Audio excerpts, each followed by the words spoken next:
was pneumonia? Okay. So, if you have a generally weak person, there's a totally different technique for getting them up to sitting in bed. And the most important thing to take note is to start this technique, you want your patient as far over to this side of the table as you can.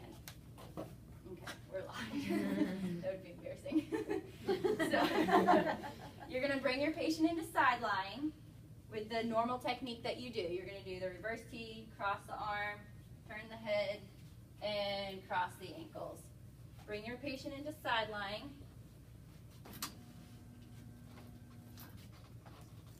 So 1, 2, 3. Good. So see why I started so far on the other side of the table? So she's here and not right here freaking out. Okay? So then I want to bring my patient's legs up towards me. You want the hips as close to 90 degrees as you can. Okay, it's going to make it easier.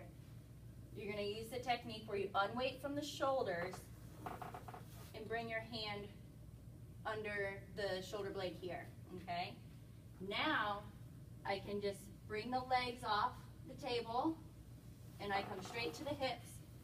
Pick that person up straight to the shoulder to stabilize and bring them down so their feet are touching the floor.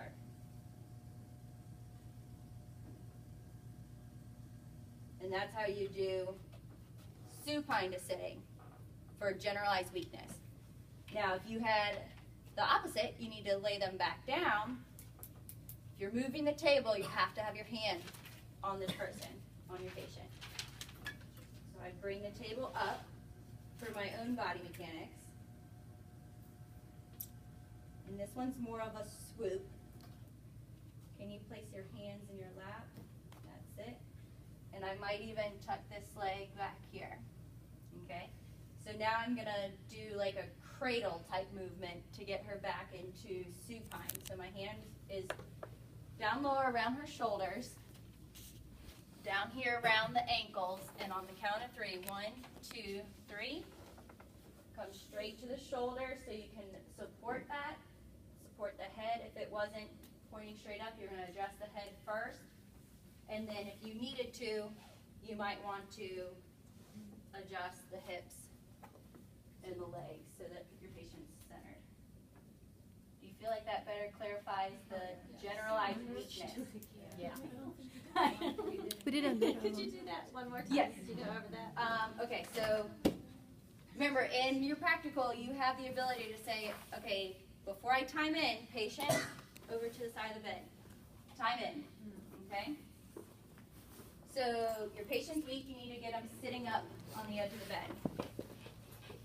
You need to prepare your patient to come into side line, turn your head, and cross the ankles. And then remember AP stance for this one. Behind the shoulder and behind the hip. 1, 2, 3. Side line.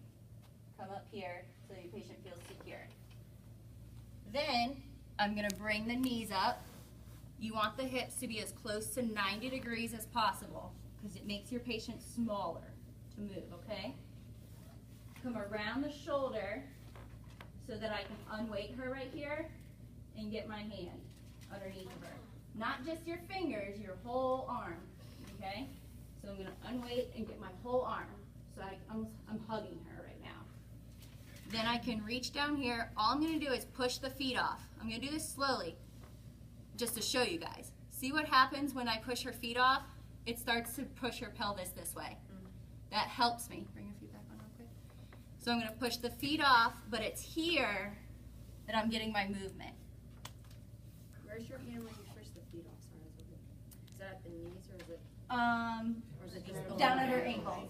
by the ankles? Yeah, I'm just flick them off the table. Yeah. And then your hands come straight to the pelvis because the only way you're moving this patient, here, put your arm back up there. The movement's coming from here, your feet are off, pushing the pelvis down and lifting the shoulders up. It's that counterbalance that you're getting your strength from. Because believe me, I'm not strong enough just to pick people up. You have to use the momentum, okay? So then, skip back just a tiny bit. You want to put them back down to supine. The hands are in the lap because you don't want them to get in your way. Cross this leg back behind. It'll just keep the feet together so they're not dangling around. Nice wide stance, and you're around the shoulders and under the feet, behind the calf area. And you're gonna swivel to turn your patient. 1, 2, 3. Come straight to the shoulders and the head immediately so you can make sure that everything's okay. Then you can address the hips and the feet if need be. Call Bill, that goes up. Okay. Is that helpful for you guys? Yeah. It's on the video? Excellent. All right.